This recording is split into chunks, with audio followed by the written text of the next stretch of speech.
tardes, mi nombre es Angeli Polido y les hablaré sobre un pequeño resumen de las clases impartidas sobre el impuesto sobre la renta. ¿Qué es el impuesto sobre la renta? Es un impuesto que grava la utilidad de las personas, ya sean naturales o jurídicas. Puedo considerar que es uno de los más importantes para la economía de nuestro país, ya que genera muchos ingresos. Muchos ingresos o en grande cantidad. La historia de este impuesto se divide en 5 etapas en nuestro país. La primera viene dada por la época colonial hasta 1830, donde se creó la Real Hacienda Española para administrar todos los ingresos del Estado. Para el momento estos ingresos eran muchos y se clasificaban en regalías e impuestos. Para nombrar algunos de los impuestos más importantes podemos nombrar el almojarifazgo, el cual era un impuesto que yo pagaba por alimentos y por venderlos, comercializarlos en un mercado. La alícuota era del 2,5 al 5% del valor de la mercancía. Para dar un ejemplo, podemos decir que si yo quería transportar una tonelada de maíz a España, debía pagar un porcentaje sobre el valor de mi mercancía para poder venderlo. Otro impuesto eran las alcabalas, donde yo como comerciante debía pagar un impuesto para poder entrar y vender mi mercancía en el territorio. Por ejemplo, si yo quería vender 20 cajas de pasta dental, debía pagar en dinero o especies un 2 a un 5% del valor de lo que vendía. Y lo mismo aplicaba para las personas que compraban en el exterior y las traían al país. También existían pagos de impuestos por la producción de alcohol, por la producción de tabaco, y uno de los impuestos más similares al impuesto sobre la renta actual era los impuestos que pagaban los funcionarios públicos, donde los que ejercían estos cargos pagaban la mitad, pagaban el equivalente a medio año de sueldo. Es decir, ellos pagaban impuestos porque su utilidad era grande. Esto me parece muy similar a lo que actualmente se trata el impuesto sobre la renta.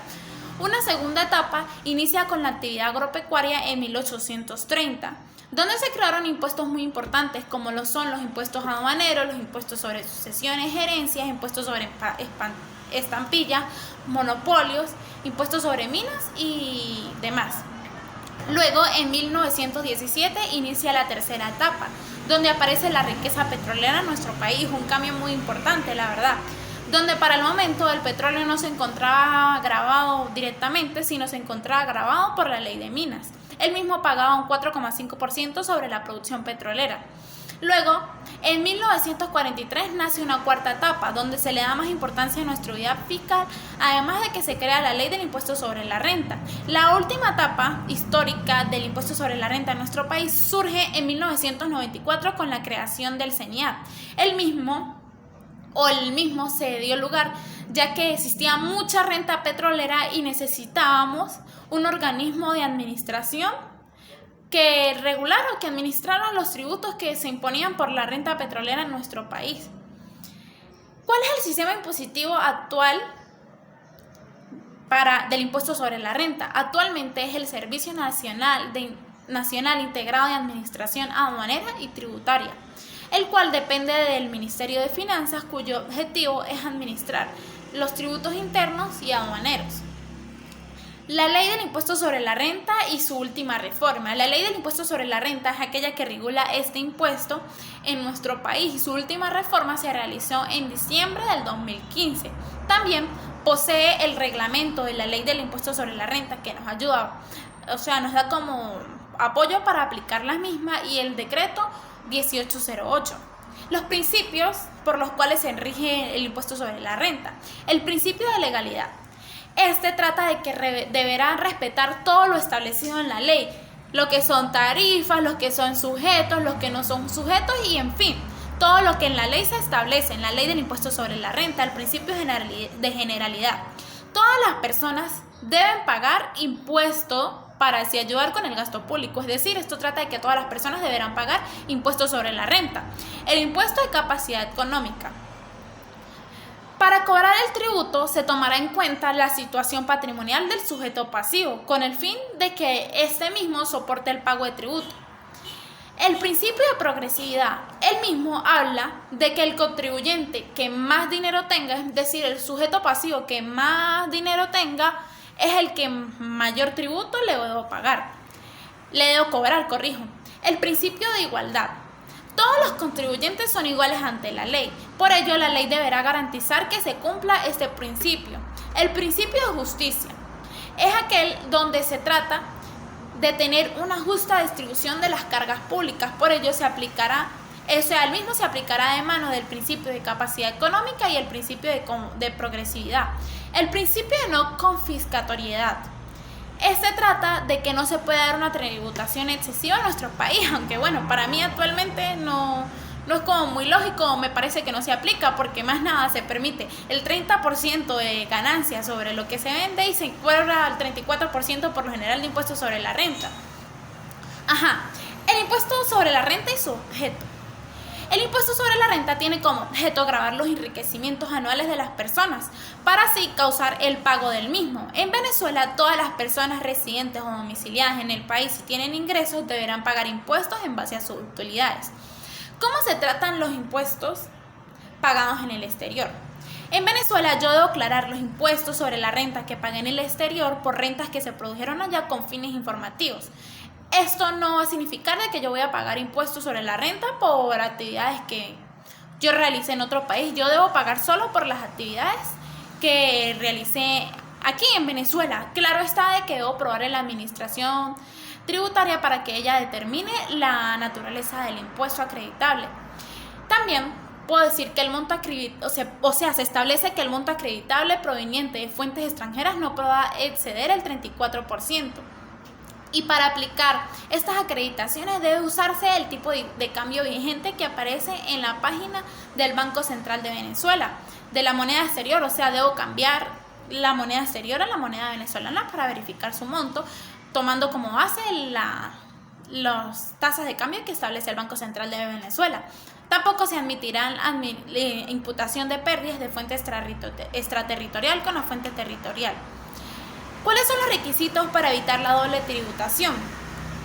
El contribuyente deberá demostrar que el tributo se está causando en el país extranjero y que se cumpla con todas las disposiciones de los tratados para evitar la doble tributación. Además, deberá probar la residencia con constancias expedidas por autoridades extranjeras que deben estar traducidas y legalizadas.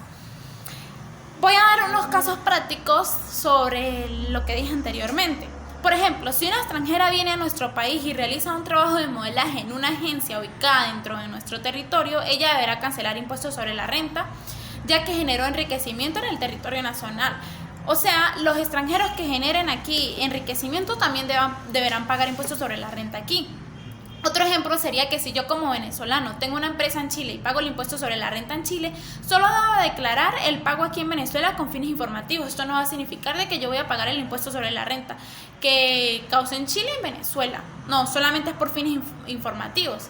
Y un tercer ejemplo sería que si un venezolano tiene un negocio en otros países y también en Venezuela, ¿cómo se hará para lo del impuesto sobre la renta, en materia de impuesto sobre la renta? Lo que se hará es que esa persona deberá pagar el impuesto sobre la renta en cada país donde se causó la renta de sus negocios y pagará el impuesto sobre la renta de los enriquecimientos hechos dentro de nuestro territorio venezolano, pero informará sobre el impuesto sobre la renta causado en los otros países, pues. ¿Qué es el enriquecimiento?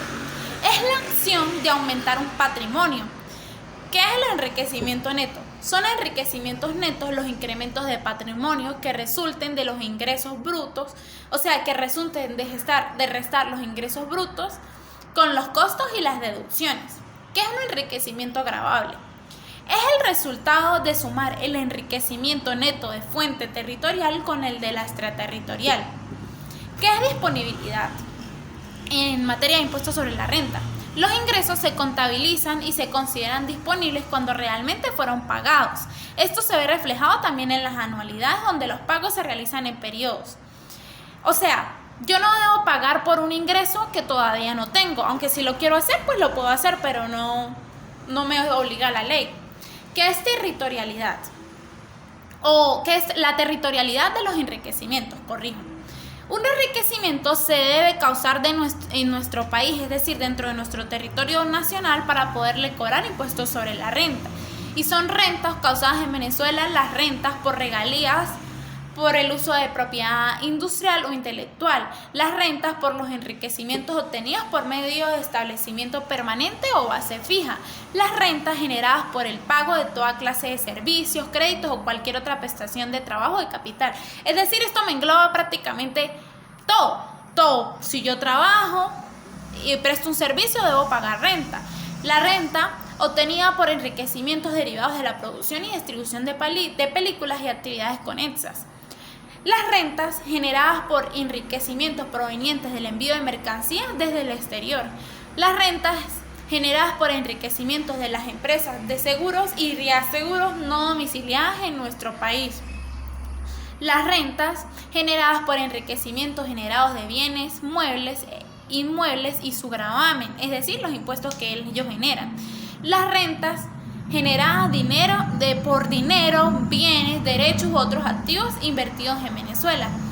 Y todo patrimonio que me rinde a mí económicamente en Venezuela deberá pagar el impuesto sobre la renta. O sea, en conclusión de esta parte, todo va a pagar impuestos sobre la renta, excepto algunas excepciones que les nombraré posteriormente. Quiero dejar claro que es un sujeto activo. Es la administración tributaria, pues, a quien debemos pagar el tributo. ¿Qué es un sujeto pasivo? Somos las personas naturales o jurídicas, es decir, puedo ser yo o puede ser cualquiera de nosotros, que debemos pagar el impuesto sobre la renta, porque tenemos establecimiento permanente en el país y realizamos actividades que generan renta en el mismo, es decir, todos nosotros pagamos impuestos sobre la renta. ¿Quiénes otras personas deben pagar impuestos sobre la renta? Las personas naturales, cualquier sociedad de personas, asociaciones, fundaciones, corporaciones y demás entidades jurídicas o económicas. Los titulares de enriquecimientos provenientes de actividades de hidrocarburos y conexas deberán pagar también los establecimientos permanentes, centros o bases fijas situadas en el país. También se regirán por este sistema impositivo, es decir, también deben pagar impuestos sobre la renta. También pagarán las herencias yacentes de las sociedades de responsabilidad ilimitada en comandita por acciones y las civiles e irregulares de hecho que revistan la forma de compañía anónima, es decir, este tipo de asociación también pagará impuestos sobre la renta.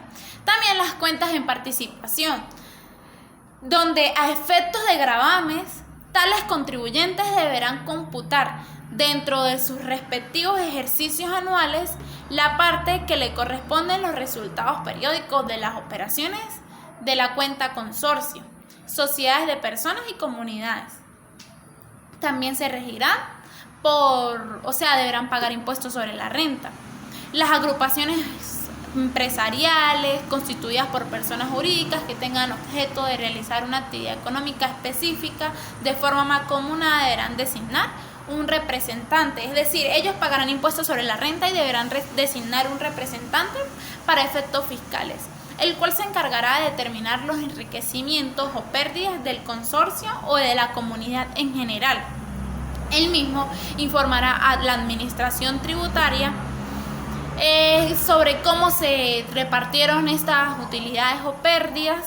Deberá tener el RIF para indicar el domicilio fiscal de cada uno de los integrantes de estas sociedades y también deberá dar cumplimiento a los deberes formales que determine la administración tributaria. Dicha designación debe notificarse por escrito a la oficina de la administración tributaria, donde también debe llevar el domicilio fiscal del representante designado, ¿verdad? Es decir, debe decirme dónde vive, por decirlo así, el representante de esta comunidad. Por último, ¿quiénes son los exentos del impuesto sobre la renta en Venezuela? Primero, son las entidades venezolanas de carácter público, el Banco Central de Venezuela, el Banco de Desarrollo Económico y Social de Venezuela, así como cualquier otro instituto autónomo que determine la ley. También están exentos los agentes y demás funcionarios diplomáticos extranjeros que residen en nuestra república. Aunque claro está de que esto pasará si es recíproco, pues si ellos se comportan de la misma manera con nuestros diplomáticos que estén en otro país. Están exentos las instituciones benéficas de asistencia social siempre que sus lucros se hayan obtenido como medio para lograr los fines para lo cual se creó. Para gozar de este derecho deben probar ante la administración tributaria la naturaleza de sus ingresos, y la misma determinará si paga impuestos sobre la renta o no. O sea, la administración tributaria es la que determinará si va a pagar impuestos sobre la renta o no este tipo de asociaciones. Están exentos también los trabajadores o los beneficiarios, es decir, herederos, podría decirse, por las indemnizaciones que realicen en ocasiones de trabajo, es decir, indemnizaciones que se realicen en caso de accidente laboral, y también por los productos de los fondos de retiro y de sus pensiones. Están exentos las indemnizaciones de los asegurados y sus beneficiarios. Se exceptúan también los pensionados y los jubilados, los donatarios, herederos y legatarios. También se exceptúan los afiliados a las cajas y cooperativas de ahorro.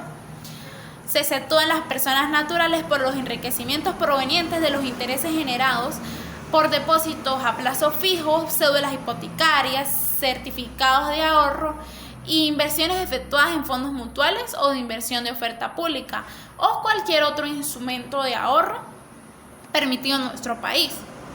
También están exentos las instituciones de ahorro y previsión social, los fondos de ahorro, de pensiones y de retiro. Están exentas las empresas estatales nacionales que se dediquen a la explotación de hidrocarburos y actividades conexas. Y se exceptúan los enriquecimientos provenientes de bonos de deuda pública o cualquier otra modalidad de título de valor emitido por la República.